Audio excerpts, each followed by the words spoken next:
നിങ്ങൾ ഈ കാണുന്നത് മസ്ജിദുൻ നബവിയുടെ 23-ാം ഗേറ്റിന് മുൻവശത്ത് കാണുന്ന ഭാഗമാണ്. ഈ ഭാഗം ഇപ്പോൾ അറ്റകുറ്റപ്പണികൾ കാരണത്താൽ അടച്ചിട്ടിരിക്കുകയാണ്. ഇതിനകത്തേക്ക് പ്രവേശിക്കാൻ കഴിയില്ല. എന്താണ് ഈ ഭാഗത്തിൻ്റെ പ്രത്യേകത?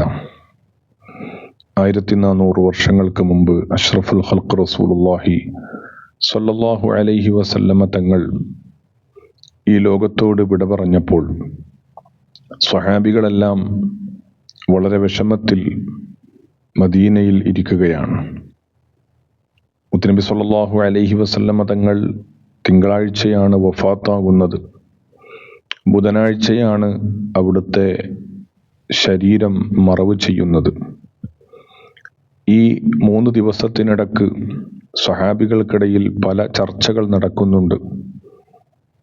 അവർക്കിടയിൽ ഒരു ചർച്ച വന്നു, ഹബീബായ സ്വല്ലല്ലാഹു അലൈഹി വസല്ലമ തങ്ങൾക്ക് ശേഷം ഈ ഉമ്മത്തിനെ നയിക്കാൻ ഒരു നായകൻ ആവശ്യമുണ്ട്. ആരെയാണ് നമുക്ക് നമ്മുടെ നായകനായി, നേതാവായി തിരഞ്ഞെടുക്കുക? പ്രമുഖരായ സ്വഹാബികളെല്ലാം നിങ്ങൾ ഈ കാണുന്ന സ്ഥലത്ത് ഒരുമിച്ച് കൂടിയിട്ടുണ്ട്. ബനു സാഇദ കുടുംബക്കാരുടെ പന്തലിന് ചുവട്ടിലാണ് അവർ ഇരിക്കുന്നത്. ഈ കാണുന്ന സ്ഥലത്താണ് ചർച്ച നടക്കുന്നത്. സ്വഹാബത്തിൽ പലരും പല അഭിപ്രായങ്ങളും പറയുന്നു. എന്നാൽ അവസാനത്തെ അഭിപ്രായമായി സയ്യിദുനാ ഉമർ ഇബ്നുൽ ഖത്താബ് റളിയല്ലാഹു അൻഹു ഒരു തീരുമാനം പറയുന്നു.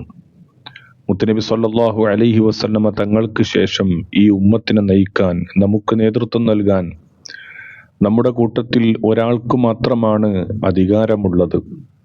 അത് സയ്യിദുനാ സിദ്ദീഖുൽ അക്ബർ റളിയല്ലാഹു അൻഹുവിനാണ് എന്ന് ഉമർ ഇബ്നുൽ ഖത്താബ് തങ്ങൾ അഭിപ്രായം പറയുന്നു.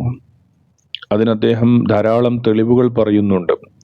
നബി സ്വല്ലല്ലാഹു അലൈഹി വസല്ലമ തങ്ങൾ രോഗിയായി നിസ്കാരത്തിന് നേതൃത്വം കൊടുക്കാൻ പറ്റാത്ത പ്രയാസമായ സമയത്ത് തനിക്ക് പകരം ഇമാമായി നിൽക്കാൻ സിദ്ദീഖ് തങ്ങളോടാണ് ആവശ്യപ്പെട്ടത്.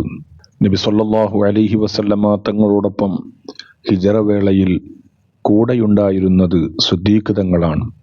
ഇങ്ങനെ സിദ്ദീഖ് തങ്ങളുടെ മഹത്വം പറഞ്ഞുകൊണ്ട് നമുക്ക് നേതൃത്വം നൽകാൻ അദ്ദേഹമാണ് ഏറ്റവും യോഗ്യരായത് എന്ന് അഭിപ്രായം പറയുകയും ഈ സ്ഥലത്ത് വെച്ചുകൊണ്ട് എല്ലാ സ്വഹാബികളും മഹാനവറുകളുടെ കൈപിടിച്ച് ഖലീഫയായി ബൈഅത്ത് ചെയ്യുകയും ചെയ്തു.